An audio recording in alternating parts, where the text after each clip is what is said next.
Bueno, el gobierno promulgó hoy la ley que crea el administrador provisional de educación superior. La figura buscará subsanar o recuperar planteles que presenten riesgos importantes en su administración financiera o académica.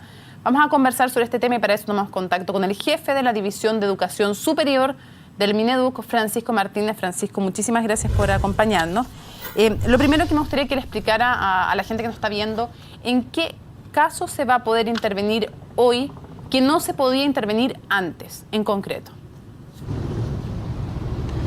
A ver, esta ley realmente ofrece nuevas alternativas porque en el fondo se hace cargo de la responsabilidad que tiene el Estado sobre el compromiso con los estudiantes y por lo tanto, por ejemplo, va a poder hacerse cargo de situaciones en las cuales las instituciones enfrentan algún problema que les impide o les complica cumplir con sus compromisos para los estudiantes y esa situación antes solamente podía resolverse por la vía de hacer una investigación y decidir si que había que cerrar o sencillamente dejar sin efecto la investigación.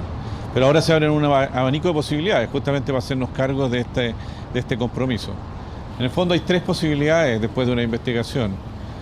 Bueno, además de sobreseer la investigación en caso de que no hubiese ningún mérito, tenemos tres posibilidades. Una es que la propia institución se compromete con un plan de recuperación, supervigilado por el Estado, que durante un plazo de 2 años puede hacer las acciones necesarias para corregir la situación.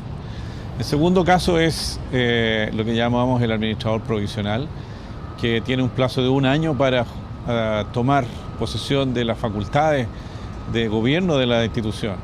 Y en este caso, con esas facultades, puede hacer las correcciones necesarias y después restituir la institución a sus dueños. Y finalmente, en caso de que eso no fuera posible, porque la situación es más grave, corresponde efectivamente invocar a un administrador de cierre que se hace cargo de hacer un proceso de cierre ordenado para que los estudiantes puedan terminar sus estudios. ¿En qué caso en concreto? Las opciones que hay para hacerse cargo. ¿En qué caso en concreto se justifica un administrador provisional?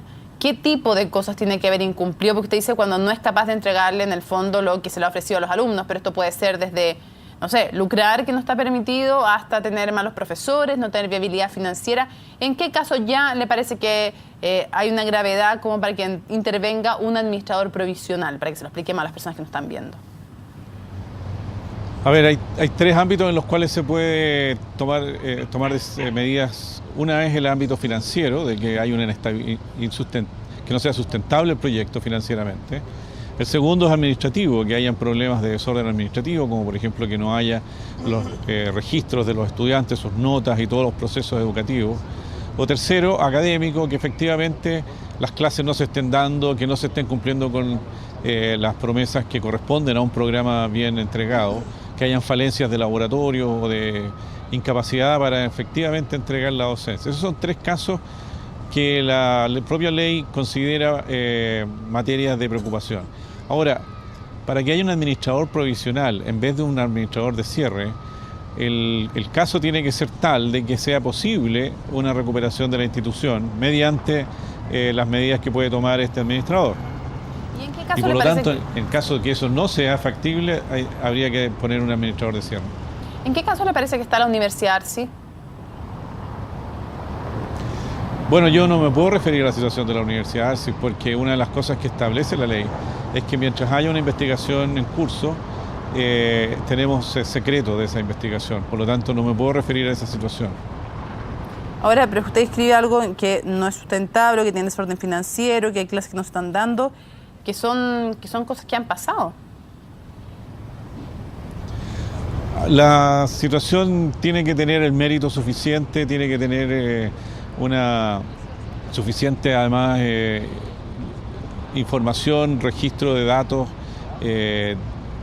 Toda la situación tiene que estar suficientemente bien investigada y además que haya justificación, porque por otra parte, si bien nosotros hacemos investigaciones, también las instituciones tienen derecho a hacer sus descargos y por lo tanto hay que tener una buena justificación. Por lo tanto, el que hayan pasado cosas son materias en las cuales hay que investigar y concretamente encontrar las evidencias del caso para poder sustentar finalmente al cierre de la investigación, una opinión o una resolución.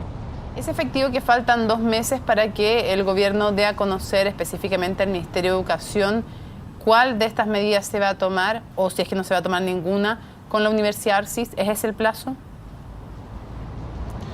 A ver, los periodos, los plazos de análisis de cada una de las etapas están estipulados y hay plazos para tanto un primer nivel de reposición, que es el plazo que está ocurriendo ahora, en que la Universidad Arcis hizo su reposición de sus descargos, y después viene un plazo en el cual el ministro, lo que se llama por superior jerárquico, tiene que hacerse cargo de toda la información, evaluarla y tomar una decisión final él. Por lo tanto, efectivamente hay un plazo que puede ser de 1 o 2 meses todavía, en los cuales hay materias abiertas.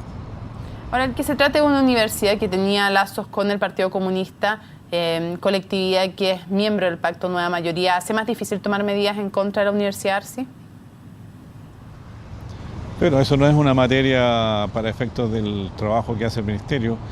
Lo que le corresponde al Ministerio es evaluar si se cumplen las condiciones para tomar medidas o no, si el proyecto es viable, si es sustentable y si es que no hay ninguna razón o si hay alguna razón para tomar alguna medida. Pero el hecho de que sea en particular con un partido político o con cualquier otra institución que pueda estar relacionada, son materias siempre de la discusión de si es que se ha cometido algún ilícito o no. Así que en el fondo es un caso como otros que podrían haber, en los cuales hay una investigación en la cual se tienen que establecer los méritos de alguna posible situación que haya que imponer un administrador provisional. El no pago de sueldos a los funcionarios es un tema que efectivamente haga que un ministerio intervenga si es que no están pagados, por ejemplo, los sueldos durante un largo tiempo, las imposiciones, más allá del caso Arcis, me refiero en general. ¿Eso es un tema?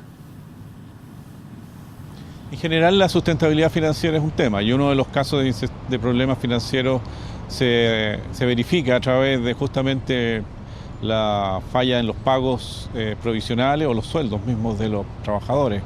De tal manera que eso puede ser un detonante de una situación que haya que corregir. El problema financiero puede ser más profundo que eso o solamente eso, y por lo tanto las medidas que correspondan deberán estar acorde con esa situación.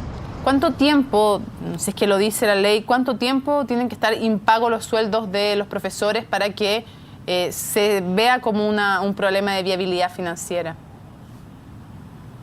La ley no establece esos plazos. Es una materia que hay que evaluar la situación y la capacidad de la institución de poder revertir esa situación, pero no establece ese tipo de plazos. Lo que sí obliga a las instituciones a cumplir con sus compromisos, y por lo tanto el Ministerio lo que hace es verificar que eso se cumpla. Porque sabemos, entre otras, que en la Universidad Arcis no se le ha pagado a los profesores, y así lo ha reconocido también las autoridades. Ahora, yendo a otros temas que son genéricos de esta nueva normativa, se supone que le da posibilidad de reubicar a alumnos en otras casas de estudio. Me gustaría que nos explicara cómo funciona ese procedimiento y si es voluntario finalmente para las otras universidades recibir a los muchachos y cuán efectivo entonces es finalmente el proceso de reubicación.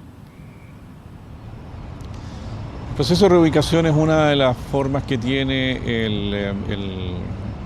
el administrador de poder resolver situaciones en las cuales la institución no puede cumplir con los compromisos. Y eso puede ser de varias formas, pero en general lo que se hace es se establece un convenio con la institución que se hace cargo de esta tarea, y por lo tanto vía un convenio se establecen las condiciones y los estudiantes pueden entonces recibir las clases de parte de otra institución. Ahora, eso obviamente es un convenio en que las partes lo hacen voluntariamente, y por lo tanto las universidades que participan en estos procesos en general lo hacen de buena voluntad y voluntariamente. La ley no obliga a ninguna institución a hacerse cargo de una situación como esta. Por lo tanto, en el fondo es el gestionamiento y la búsqueda en lo que se ayuda, pero finalmente depende de las vacantes y de quien quiera recibir cómo se soluciona. Usted me mencionaba que hay tres posibilidades: una especie de automejora supervisada por el Estado, un administrador provisional o el cierre, finalmente, a través de un administrador de cierre. En el caso del administrador provisional, se supone que ayuda a subsanar las falencias detectadas y luego se devuelve la casa de estudio a los mismos dueños o controladores. Uno se pregunta también qué sentido tiene devolverle una casa de estudio a quien fue capaz de dejarla en un mal estado. Bueno, la razón es que justamente el Estado lo que quiere hacer es contribuir a que los estudiantes tengan una buena casa de estudio, y hay proyectos interesantes que entran eventualmente en situaciones difíciles de gobernar, que pueden ser por diferentes razones, y no siempre conduce a una situación tan grave como que la mejor solución sea que esa institución deje de existir. Y por lo tanto hay diferentes cosas que tomar en cuenta, porque las instituciones a veces, en primer lugar, tienen en muchos casos muchos estudiantes, muchas carreras, mucha capacidad instalada, y hay mucho cuerpo académico que también tiene un compromiso con esa institución. De tal manera de que los errores que se pueden haber cometido, las situaciones que pueden haber enfrentado, a veces son eventualmente subsanables, y por lo tanto el Estado justamente lo que hace es tratar de recuperar esa institución. No puede por algún motivo que eventualmente puede ser subsanable, efectivamente terminar con una institución que puede ofrecer servicios interesantes para la educación superior. Señor Martínez, ¿cuál es su opinión sobre el alza de los aranceles que están teniendo casas de estudios, centros de formación superior, en concreto y bien directamente? ¿Se justifican las alzas que estamos viendo? El problema de las alzas de aranceles es un tema bastante complejo. En general, uno podría observar a modo comparativo la experiencia mundial, y efectivamente es un problema bastante común en los países que tienen educación superior. Bueno, todos tienen, pero quiero decir los países que tienen educación superior relativamente desarrollada como institución, y que no son gratuitos. Y cuando las instituciones tienen que financiar sus gastos, efectivamente se ha observado una tendencia al alza. Lamentablemente esto genera eventualmente costos muy altos para los estudiantes, y en algunos casos, como sabemos, genera deudas que son muy pesadas para la salida de la educación superior. La pregunta es si se justifican o no, señor Martínez. ¿Se justifican porque están traspasando solamente costos o no se justifican? Y si efectivamente son solo IPC, porque en muchos casos vemos más que IPC. Entonces uno se pregunta si se justifica o no el alza en concreto. ¿Es porque están traspasando solamente aumento de costos o no es solamente eso? ¿Se justifica o no? Bueno, la justificación es un asunto que tienen que autónomamente decidir las instituciones. El gobierno no tiene tuición sobre los aranceles, y por lo tanto es una materia que está en el ámbito de la autonomía de las instituciones. Ahora, como le decía, efectivamente, usted me pregunta si es que puede ocurrir que sea más que el IPC, y yo le contestaba que la experiencia internacional muestra tendencias al alza por sobre el costo de la vida en muchos países, porque la educación superior empieza a ser cada vez más costosa. Ahora, ¿cuánto se justifica?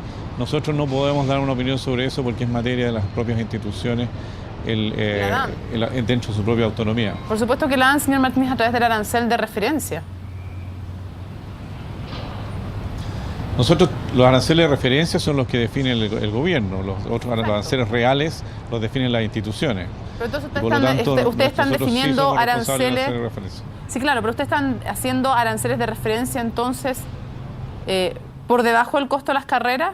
Están haciendo aranceles de referencia, que son los que financian con becas en el Estado, que no pueden cubrir el gasto de las carreras. Los aranceles de referencia lo que hacen es financiar lo que el Estado, mediante un mecanismo que ya ha definido hace algún tiempo, considera que es la tasa de crecimiento del valor de las carreras tendencial. Pero no, en ningún caso el arancel de referencia establece los aranceles reales. De hecho, desde que se instauró el arancel de referencia, nunca pretendió cubrir los aranceles reales, a pesar de que muchas instituciones sí cubren el arancel real, pero no todas. Sí, lo que pasa es que muchas veces escuchamos desde el Mineduc a las autoridades decir que ese arancel era suficiente y era el arancel que se debiera cobrar. Pero si usted me dice que saben que están desfinanciados con ese arancel las universidades, ¿eso no es así entonces? Bueno, las universidades tienen diferentes costos. Nosotros estamos haciendo, para efectos de la reforma, estudiando este tema, y las universidades tienen diferentes costos. Tienen costos, por ejemplo, por el tipo de carrera, la calidad que entregan, la calidad de sus laboratorios, de sus académicos, incluso por el lugar donde están instaladas. Pues las zonas más remotas tienen costos diferentes a las más centrales. Y por lo tanto hay una diversidad de aspectos a tomar en cuenta en lo que es el costo de una carrera.